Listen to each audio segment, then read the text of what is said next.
Hola a todos, les habla Ricardo Serrano en una nueva transmisión para este canal, su canal de YouTube, Un Venezolano Informa, en la que el epicentro noticioso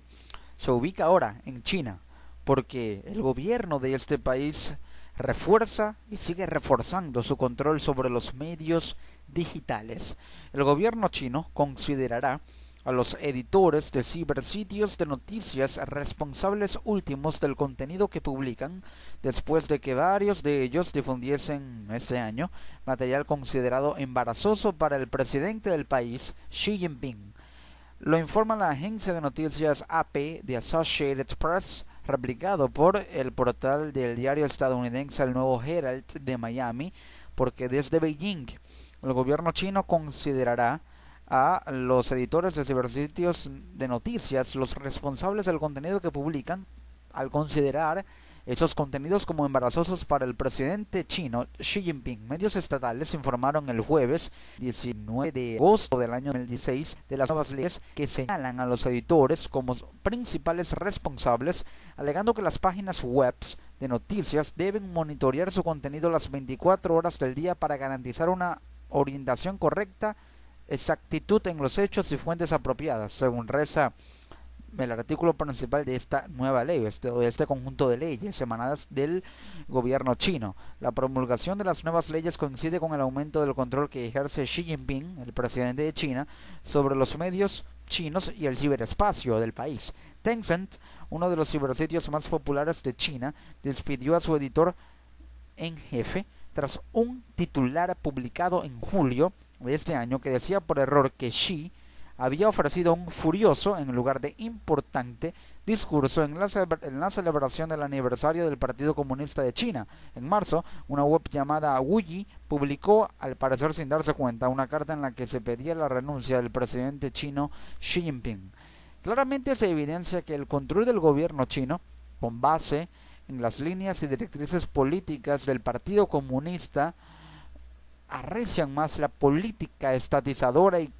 completamente totalitaria del gobierno de China. Porque si bien China cuenta con un gobierno que al parecer maneja una ideología mixta, una ideología comunista pero a la vez capitalista, muy pro mercado, muy pro inversión, muy digamos adepto a la libre competencia, a la liberalización y a la libre fluctuación de capitales hacia otros países que vayan fuera de China y los que entren a China, pero si bien es capitalista en la práctica, en la ideología y en lo político es meramente comunista. Y ya es conocido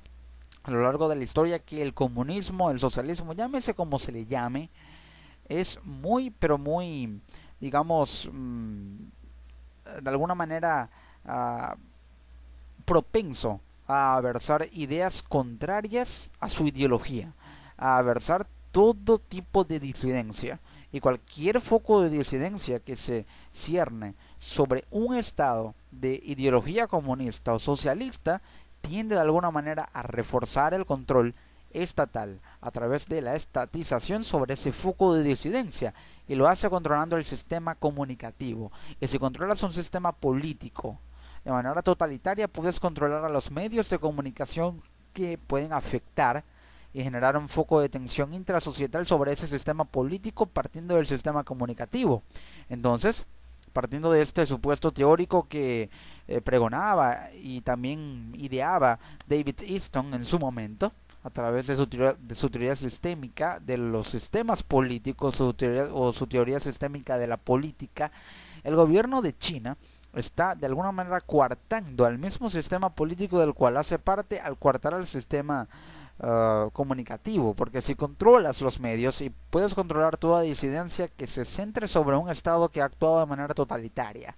y sobre un estado que no le conviene políticamente, que haya una disidencia que cobre fuerza, que cobre vida cada vez que haya cualquier tipo de aversión a su gobierno o de expresión que vaya en contra de las ideas del gobierno de China. Entonces, si hay algún bloguero, si hay algún editor de noticias que emita y transmita contenido que no precisamente sea de propaganda o beneficioso política y socialmente y comunicativamente y propagandísticamente o incluso publicitariamente para el gobierno de Xi Jinping o el gobierno de China en general y el Partido Comunista, entonces se puede decir que tratará de disuadir ese foco de disidencia, ese foco de tensión, por así decirlo. Entonces, por ello observamos que no hay redes sociales en China, no hay Instagram, no hay Facebook, solo hay imitaciones de esas redes sociales. Hay una imitación conocida como Weibo, imitación de la red social Twitter en China, controlada por el gobierno chino, y a través de ella se puede emitir la política o controlar y administrar la política de contenido y de información que se suministra mediante esta red social. Esto lo hace el gobierno chino controlando las telecomunicaciones, y al emitir esta ley, de alguna manera está actuando jurídicamente de manera muy coercitiva y coactiva sobre el derecho a la libre expresión, el derecho a la información consagrado en la Declaración Universal de los Derechos Humanos, documento importantísimo de la ONU, organización de la cual es parte China y documento que suscribió también China como Estado miembro de la ONU. Entonces China contraría un principio que es el de la libertad de expresión, la libertad de opinión, el derecho a la información, en una declaración que suscribió como Estado miembro de la ONU, que es y que constituye jurídica y políticamente. Por ese motivo sería imprescindible que la ONU se pronunciara en este caso y que emitiera una resolución de liberalización del sistema de telecomunicaciones y el sistema de medios de comunicación en general en China. Una mención a la ONU que denunciar con el gobierno chino para que de alguna manera pueda ablandar su política comunicativa y evitar que llegue a situaciones extremas de, por ejemplo, despedir a un editor en jefe por haber publicado en una nota de prensa por error que el presidente de China había ofrecido un discurso furioso en lugar de importante. Entonces, para evitar este tipo de extremaduras, por así decirlo, o de extremos, se necesita que China revise y reforme su política de comunicaciones, pero deslindado completamente de su ideología radical que vaya o que se centre en disolver todo foco de disidencia que comunicativa e informacionalmente averse a la ideología del Partido Comunista y del Partido de China y los intereses del presidente de China, en este caso Xi Jinping. Así se encuentran las cosas en un país cuyo gobierno controla completamente los medios digitales y los medios de comunicación, como lo es la República Popular de China.